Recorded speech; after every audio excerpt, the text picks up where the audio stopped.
ಪ್ರದೇಶದಲ್ಲಿ mining loading unloading ಮಾಡುವುದರಿಂದ ಸಾರ್ವಜನಿಕರ ಆರೋಗ್ಯದ ಮೇಲೆ ಪರಿಣಾಮ ಬೀರುತ್ತದೆ. ಇದರಿಂದ ಅಪಾಯಕಾರಿ ಧೂಳಿನಿಂದ ಚಿಕ್ಕ ಮಕ್ಕಳು ಅನಾರೋಗ್ಯಕ್ಕೆ ತುತ್ತಾಗುತ್ತಾರೆ.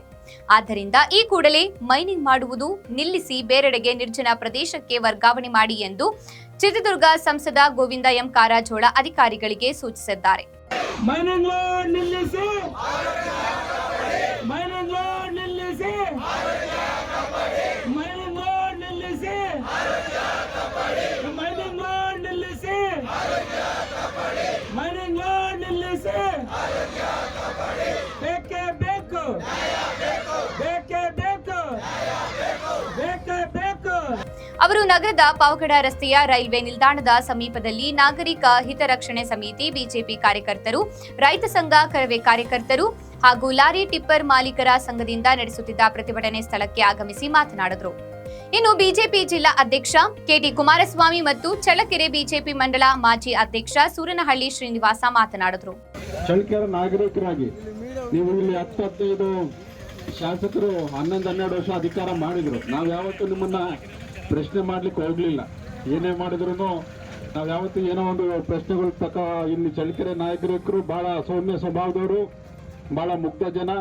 ನೀವೇನ್ ಮಾಡಿದ್ರು ನಾವು ಪ್ರಶ್ನೆ ಮಾಡ್ತಕ್ಕಂಥದ್ದು ಹೋಗ್ಲಿಲ್ಲ. ಆದರೆ ಇವತ್ತು ನಮ್ಮ ಆರೋಗ್ಯದ ಪ್ರಶ್ನೆ, ಇವತ್ತು ನಮ್ಮ ಮಕ್ಕಳ ಭವಿಷ್ಯದ ಪ್ರಶ್ನೆ, ಅವರ ಆರೋಗ್ಯದ ಪ್ರಶ್ನೆ. ಇವತ್ತು ನಮ್ಮ ಮಕ್ಕಳಿಗೆ ನಾವು ಅವ್ರಿಗೆ ಹೋರಾಟ ಮಾಡಿ ಇಲ್ಲಿ ಒಳ್ಳೆ ವಾತಾವರಣ ನಾವು ಕೊಡಲೇ ಇಲ್ಲ ಅಂದ್ರೆ ನಾಗರಿಕರು, ಮುಂದೆ ಅವರ ಭವಿಷ್ಯ ಹಾಳಾಗ್ತದೆ, ಅವರ ಆರೋಗ್ಯನ ಹಾಳಾಗ್ತದೆ. ಹಾಗಾಗಿ ಇವತ್ತು ನಾವು ಪ್ರಶ್ನೆ ಮಾಡಲೇಬೇಕು. ಯಾಕಂದ್ರೆ ಇವತ್ತು ನಮ್ಮ ಮಕ್ಕಳ ಪ್ರಶ್ನೆ, ಚಳ್ಳಕೆರೆಯಲ್ಲಿ ಇರ್ತಕ್ಕಂಥ ಮುಂದಿನ ಭವಿಷ್ಯ, ನಮ್ಮ ಚಿಕ್ಕ ಮಕ್ಕಳು ಏನಿದ್ದಾರೆ ಅವರ ಆರೋಗ್ಯಕ್ಕೆ ಇವತ್ತು ಗುರ್ತು ತರ್ತಕ್ಕಂಥ ಕೆಲಸ ನಮ್ಮ ಚಳ್ಳಕೆರೆ ನಗರದಲ್ಲಿ ಆಗ್ತಾ ಇದೆ.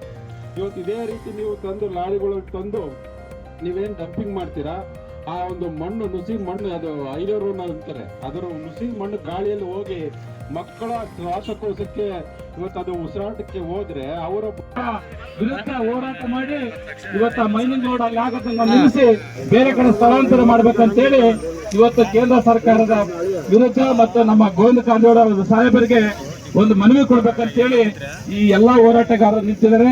ಈ ಹೋರಾಟದ ನೇತೃತ್ವವನ್ನು ವಹಿಸಿಕೊಂಡಿರ್ತಕ್ಕಂಥ ನಮ್ಮ ನಿಮ್ಮೆಲ್ಲರ ನೆಚ್ಚಿನ ನಾಯಕರಾಗಿರ್ತಕ್ಕಂಥ ನಮ್ಮ ಕುಮಾರಸ್ವಾಮಣ್ಣನವರೇ ಹಾಗೂ ರಾಮದಾಸ್ ಅಣ್ಣನವರೇ ಹಾಗೂ ನಮ್ಮ ಸೂರನಹಳ್ಳಿ ಶ್ರೀನಿವಾಸ್ ಮತ್ತು ನಮ್ಮ ಗುರುಗಳಾದ ಸೋಮಶೇಖರ್ ಮಂಡಿಮಠ್ ಅವರೇ ಹಾಗೂ ನಮ್ಮ ಜಯಪಾಲಣ್ಣವರೇ, ಕಾಲುವಳ್ಳಿ ರಂಗಸ್ವಾಮಣ್ಣನವರೇ ಹಾಗೂ ನಮ್ಮ ಮಂಡಲಾಧ್ಯಕ್ಷರಾದಂತಹ ಸುರೇಶ್. ಇದೇ ಸಂದರ್ಭದಲ್ಲಿ ಬಿಜೆಪಿ ಮುಖಂಡ ಜಯಪಾಲಯ್ಯ ಮಾತನಾಡಿದರು. ಇದೇ ಸಂದರ್ಭದಲ್ಲಿ ಕರ್ನಾಟಕ ರಾಜ್ಯ ರೈತ ಸಂಘ ಹಾಗೂ ಹಸಿರು ಸೇನೆ ರಾಜ್ಯ ಉಪಾಧ್ಯಕ್ಷ ರೆಡ್ಡಿಹಳ್ಳಿ ವೀರಣ್ಣ, ಬಿಜೆಪಿ ಜಿಲ್ಲಾಧ್ಯಕ್ಷ ಕೆಟಿ ಕುಮಾರಸ್ವಾಮಿ, ತಾಲೂಕು ಮಂಡಲ ಅಧ್ಯಕ್ಷ ಸುರೇಶ್, ಯುವ ಮುಖಂಡ ಜಯಪಾಲಯ್ಯ, ನಾಯಕನಾಟಿ ಮಂಡಳ ಅಧ್ಯಕ್ಷ ಮಲ್ಲೇಶ್, ಸೋಮಶೇಖರ್, ಬಾಳೆಕಾಯಿ ರಾಮದಾಸ್, ಬಿಜೆಪಿ ಯುವ ಮೋರ್ಚಾ ಉಪಾಧ್ಯಕ್ಷ ಲಕ್ಷ್ಮಣ, ಬೇಕ್ರಿ ಮಂಜಣ್ಣ, ಈಶ್ವರ ನಾಯಕ, ದಯಾನಂದ, ಚನ್ನಾಗನಹಳ್ಳಿ ಬಾಬು, ಎಂವೈಟಿ ಸ್ವಾಮಿ, ಮಹಿಳೆಯರು, ಸಾರ್ವಜನಿಕರು ಪಾಲ್ಗೊಂಡಿದ್ದರು.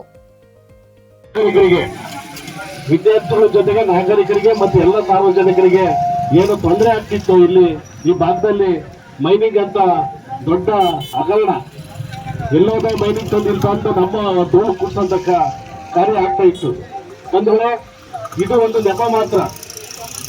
ಇಂಥ ಈ ದಂಧೆ ಇರ್ತಕ್ಕಂಥೆಲ್ಲ ನಮ್ಮ ಮುಂದದ ಜನಗಳು.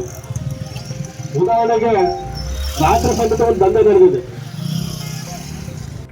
ಅತಿ ಹೆಚ್ಚು ಗಾಳಿ ಬೀಸೋದ್ರಿಂದ ಎಲ್ಲ ಕಲುಷಿತವಾದಂತಹ ಗಾಳಿ ನಮಗೆ ಬೇಗನೆ ಬಂದು ಹರಡು ಬಿಡುತ್ತೆ.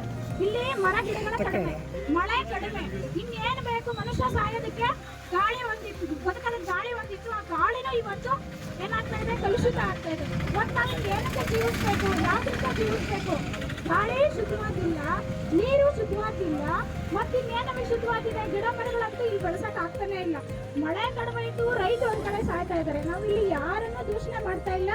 ಯಾರಿಂದ ಈ ರೀತಿ ಆರಂಭ ಆಗಿದೆಯೋ ಈ ದುಷ್ಪರಿಣಾಮಕ್ಕೆ, ಗಾಳಿಗೆ ಅಶುದ್ಧತೆಯನ್ನು ಕೊಡೋದಕ್ಕೆ ಯಾರಿಂದ ಆರಂಭ ಮಾಡಿದಿರೋ ದಯಮಾಡಿ ನಿಲ್ಲಿಸಿ. ಈ ಪುಟಾಣಿ ಮಕ್ಕಳು ಮುಖನಾರ ನೋಡ್ರಿ. ಆ ಮಕ್ಕಳಿಗೆ ನಾವ್ ಏನ್ ಹೇಳ್ಕೊಡ್ತೀವಿ ಶಾಲೆಯಲ್ಲಿ? ಮಕ್ಕಳೇ ನಾವು ಉಸಿರಾಡ್ತಾ ಇದೀವಿ ಅಂದ್ರೆ ಶುದ್ಧ ಗಾಳಿ ಬೇಕಂತ ಹೇಳ್ತೀವಿ. ಆದ್ರೆ ಪ್ರಾಕ್ಟಿಕಲ್ ಆಗಿ ನಾವು ತೋರಿಸ್ಬೇಕಾ ಹೋಗಿ ಮೈನ್ಸ್ ಹತ್ರ? ನೋಡಿ ಮಕ್ಕಳೇ, ನಾವು ಶುದ್ಧವಾಗಿ ಉಸಿರಾಟ ಮಾಡ್ತಾ ಇದೀವಿ ಅಂದ್ರೆ ಇಲ್ಲಿ ಗಾಳಿ ಸಿಗ್ತಾ ಇಲ್ಲ, ಇದರಿಂದನೇ ನಮ್ಗೆ ಈಗ ಆಗ್ತಾ ಇದೆ ಅಂತ ಹೇಳಿ ಪ್ರಾಕ್ಟಿಕಲ್ ತೋರಿಸ್ಬೇಕಾ? ಈ ಪುಟಾಣಿ ಮಕ್ಕಳಿಗೆ ಈಗಲೇ ಲ್ಯಾಬ್ ಆಗ್ಬೇಕಾದು. ದಯಮಾಡಿ ಇಲ್ಲಿ ಈ ರೀತಿ ಲ್ಯಾಬ್ಗಳನ್ನ ತೆರಿಬೇಡಿ. ಇಲ್ಲಿನ ಜನ ಶಾಂತವಾಗಿ ಉಸಿರಾಟ ಆಡೋದಕ್ಕೆ ಅಥವಾ ಇರೋಂಥ ಜಾಗದಲ್ಲೇ ನೆಮ್ಮದಿ ಎಲ್ಲ ಆ ಸಾಯಿನಗರದ ಅನೇಕ ನಮ್ಮ ವಿದ್ಯಾಸಂಸ್ಥೆಗಳಿದ್ದಾವೆ, ಆದರ್ಶ ಸ್ಕೂಲು ಮತ್ತೆ ನಮ್ಮ ಸಾಯಿನಗರದಲ್ಲಿ ಹೊಸ ಲೇಔಟ್ ಆಗ್ತಿದೆ, ಮಕ್ಕಳು ಎಲ್ಲ ಓಡಾಡ್ತಿರ್ತಾರೆ. ವಿಶೇಷವಾಗಿ ಪ್ರವಾಸಿಗರು ಬಹಳ ಜನ ಬರ್ತಾ ಇರ್ತಾರೆ. ಇವರೆಲ್ಲರೂ ಕೂಡ ಹೆಲ್ತ್ ಆರೋಗ್ಯದ ಸಮಸ್ಯೆ ಉಂಟಾಗುತ್ತೆ ಅಂತ ಹೇಳ್ಬಿಟ್ಟು ತಮ್ಮಲ್ಲಿ ಎಲ್ಲರಿಗೂ ಹೇಳ್ತಾ ತಮ್ಮೆಲ್ಲರಿಗೂ ಒಂದಿಷ್ಟು ಮಾತನ್ನು ಮುಗಿಸ್ತೀನಿ. ರಾಗಿ ತುಂಬಿದ್ರು ಅಲ್ಲಾರೋ ಬಂದು ನಮ್ಮ ನಾಗರಿಕರು ಹಿಡಿತಾರೆ, ಅದನ್ನ ಪೊಲೀಸ್ ಸ್ಟೇಷನ್ ತಗೊಂಡ್ಬರ್ತಾರೆ. ಅರ್ಧ ಗಂಟೆ ಒಳಗೆ ಅದು ರಿಲೀಸ್ ಆಗುತ್ತೆ. ಇನ್ನೊಂದು ಚಿಂತಲ್ ರಾಗಿಯ ತುಂಡು ಬಡವರು ಏನು ಸಿದ್ದರಾಮಯ್ಯ ಅವರು ಹೇಳ್ತಾರೆ ನಮ್ದು ಅನ್ನ ಭಾಗ್ಯ ಕೊಟ್ಟಿದ್ದೀವಿ ಅಂತ, ಇಲ್ಲೆಲ್ಲ ಕಳ್ಳ ಭಾಗ್ಯ ಆಗಿದೆ ಚಳಿಕೆರೆಯಲ್ಲಿ. ಹಾಗಾಗಿ ಈಗ ಮತ್ತೆ ಏನು ಆಡಳಿತ ವ್ಯವಸ್ಥೆ ಚಳಿಕೆರೆ ಸಂಪೂರ್ಣ ಕುಸ್ತೀವಿ. ಯಾವ ಇಲಾಖೆಯಲ್ಲೂ ಯಾವ ಇಲಾಖೆ ಅಧಿಕಾರಿಗಳು ಸಮೇತ ಕಂಟ್ರೋಲ್ ಇಲ್ಲ. ಎಲ್ಲ ಕಡೆಗೂ ವ್ಯವಸ್ಥೆ ಹರಿದೋಗಿದೆ. ದಯವಿಟ್ಟು ಸಂಬಂಧಪಟ್ಟ ಏನು ಆಡಳಿತ ಕಂಡಿರ್ತಕ್ಕಂಥ ಅಧಿಕಾರಿಗಳು ಮತ್ತೆ ಶಾಸಕರು ಇದನ್ನು ಸರಿಪಡಿಸಬೇಕು. ಇದನ್ನ ಮುಂದಿನ ದಿನಗಳಲ್ಲಿ ಏನು ಮೈನಿಂಗ್ ಸರಿಯಾದ ರೀತಿಯಲ್ಲಿ ಸಾರ್ವಜನಿಕರು ತೊಂದರೆ ಆಗದಂಗೆ ಕ್ರಮ ತಗೋಬೇಕು. ಕ್ರಮ ತಗೊಳ್ಳಿಲ್ಲ ಅಂದ್ರೆ ಈ ಕೆಲಸವನ್ನ ನಾವೆಲ್ಲರೂ ಸೇರಿ ಮಾಡೋಣ, ಜನರಿಗೆ ಅನ್ಯಾಯ ಆಗದ ರೀತಿಯಲ್ಲಿ ಮಾಡಬೇಕು ಅಂತ ನಾನು ಅಧಿಕಾರಿಗಳಿಗೆ ಈಗಾಗಲೇ ಹೇಳಿದೆ. ಈ ನಮ್ಮ ಶಾಲೆಯ ಹತ್ತಿರದಲ್ಲೇ ನಡೀತಾ ಇರೋದ್ರಿಂದ ಮಕ್ಕಳಿಗೆ ಶ್ವಾಸಕೋಶದ ಮೇಲೆ ಪರಿಣಾಮ ಬೀರ್ತಾ ಇದೆ. ಮಕ್ಕಳ ಕಣ್ಣುರಿ ಮತ್ತೆ ಆರೋಗ್ಯದ ಮೇಲೆ ಹೆಚ್ಚು ದುಷ್ಪರಿಣಾಮ ಬೀರೋದ್ರಿಂದ ಇಲ್ಲಿಯ ನಿವಾಸಿಗಳಿಗೂ ತೊಂದರೆ ಆಗೋದ್ರಿಂದ ದಯಮಾಡಿ ಈ ಮೈನಿಂಗ್ ರೋಡನ್ನು ನಿಲ್ಲಿಸ್ರಿ ಅಂತೇಳಿ ಶಾಲಾ ವತಿಯಿಂದ ನಾವು ಸಂಸದರಲ್ಲಿ ಮನವಿಯನ್ನು ವಿನಯಪೂರ್ವಕವಾಗಿ ವಿನಮ್ರವಾಗಿ ಮಾಡ್ಕೊಳ್ತಾ ಇದ್ದೀವಿ. ನಮಸ್ಕಾರ. ಕಾಲೇಜ್ಗಳಿಗೆ ಈ ಧೂಳಿನಿಂದ ಮಕ್ಕಳಿಗೆ ಮತ್ತು ಸಾರ್ವಜನಿಕರಿಗೆ ತೊಂದರೆ ಆಗ್ತಾ ಇದೆ. ಪಕ್ಕದಲ್ಲಿ 2 ಕೆರೆಗಳಿದೆ, ಕೆರೆಗಳು ಶುದ್ಧ ಕಲುಷಿತ ಆಗಿದ್ದಾವೆ. ಅದಕ್ಕಾಗಿ ಸಾರ್ವಜನಿಕರು ಇವತ್ತು ರಸ್ತೆಗಿಳಿದು ಪ್ರತಿಭಟನೆಯನ್ನು ಮಾಡ್ತಾ ಇದ್ದಾರೆ. ಆ ಪ್ರತಿಭಟನೆಗೆ ನಾನು ಬೆಂಬಲಿಸಿ ಅವ್ರ ಜೊತೆಯಲ್ಲಿ ಭಾಗವಹಿಸಿದೆ. ನಾನು ಈ ಸಂದರ್ಭದಲ್ಲಿ ಜಿಲ್ಲಾ ಆಡಳಿತಕ್ಕೆ ಮತ್ತು ಸರ್ಕಾರಕ್ಕೆ ಒತ್ತಾಯ ಮಾಡ್ತೀನಿ, ಕೂಡಲೇ ಇಲ್ಲಿ ಐವರ್ ಅನ್ಲೋಡಿಂಗು ಲೋಡಿಂಗ್ ಮಾಡ್ತಕ್ಕಂಥದ್ದನ್ನು ನಿಲ್ಲಿಸಬೇಕು. ಸಾರ್ವಜನಿಕರ ಆರೋಗ್ಯ ರಕ್ಷಣೆ ಮಾಡಬೇಕು ಮತ್ತು ಇಲ್ಲಿರ್ತಕ್ಕಂಥ ಜನರಿಗೆ ತೊಂದರೆ ಆಗಬಾರ್ದು ಅನ್ನೋದೇ ಇವತ್ತು ಮೂಲ ಉದ್ದೇಶ ಮತ್ತು ಬೇಡಿಕೆ. ಅದಕ್ಕೆ ನಾನು ಇವತ್ತೇನು ಈ ಯಾರ್ಡ್ನಲ್ಲಿ ನಿಂತಿರ್ತಕ್ಕಂಥ ವೆಹಿಕಲ್ಗಳದಾವೆ ಇವನ್ನು ಕೂಡಲೇ ಖಾಲಿ ಮಾಡಿಸ್ಬೇಕು. ಪರ್ಯಾಯ ವ್ಯವಸ್ಥೆ ಆಗುವವರೆಗೂ ಇಲ್ಲಿ ಯಾವುದೇ ಕಾರಣಕ್ಕೂ ರೈಲ್ವೆ ಸ್ಟೇಷನ್ನಲ್ಲಿ ಅನ್ಲೋಡಿಂಗ್ ಲೋಡಿಂಗ್ ಇರಬಾರ್ದು ಅಂತ ನಾನು ಹೇಳಲಿಕ್ಕೆ ಬಯಸ್ತೀನಿ. ನಾವು ಅನೇಕ ಕಾರ್ಖಾನೆಗಳನ್ನ ನೋಡಿದ್ದೀವಿ. ಇವತ್ತು SCC ಸಿಮೆಂಟ್ ಕಾರ್ಖಾನೆ ಇದೆ, ಬಾಗಲಕೋಟ್ನಲ್ಲಿ ಸಿಮೆಂಟ್ ಕಾರ್ಖಾನೆ ಇದೆ, ಅನೇಕ ಕಡೆ ಈ ಸ್ಟೀಲ್ ಉಕ್ಕಿನ ಕಾರ್ಖಾನೆಗಳಿದ್ದಾವೆ. ಅವರು ಪ್ರತ್ಯೇಕ ಲೈನ್ ಹಾಕ್ಕೊಂಡು ತಮ್ಮ ಯಾರ್ಡಿಗೆ ಒಯ್ದು ಅಲ್ಲಿ ಅನ್ಲೋಡ್ ಮಾಡ್ತಕ್ಕಂಥದ್ದು ಲೋಡಿಂಗ್ ಮಾಡ್ತಕ್ಕಂಥ ವ್ಯವಸ್ಥೆ ಇರ್ತದೆ. ಸಾರ್ವಜನಿಕರು ಹೋಗ್ತಕ್ಕಂಥ ರೈಲ್ವೆ ಸ್ಟೇಷನ್ನಲ್ಲಿ ಇದನ್ನು ಮಾಡಿದರೆ ಆ ಜನರಿಗೆ ತೊಂದರೆ ಆಗ್ತದ ಅಂತಕ್ಕಂಥದ್ದನ್ನು ನಾವು ಸರ್ಕಾರಕ್ಕೆ ಇವತ್ತು ಪ್ರತಿಭಟನೆ ಮೂಲಕ ಮನವರಿಕೆ ಮಾಡ್ತಕ್ಕಂಥ ಕೆಲಸವನ್ನು ಮಾಡಿದ್ದೇವೆ. ಇವತ್ತಿನಿಂದ ಇಲ್ಲಿ ನಿಲ್ಲಬೇಕು. ನಿಲ್ಲದೆ ಹೋದರೆ ಸಾರ್ವಜನಿಕರು ಇವತ್ತು ಎಚ್ಚರಿಕೆಯನ್ನು ನೀಡಿದ್ದಾರೆ.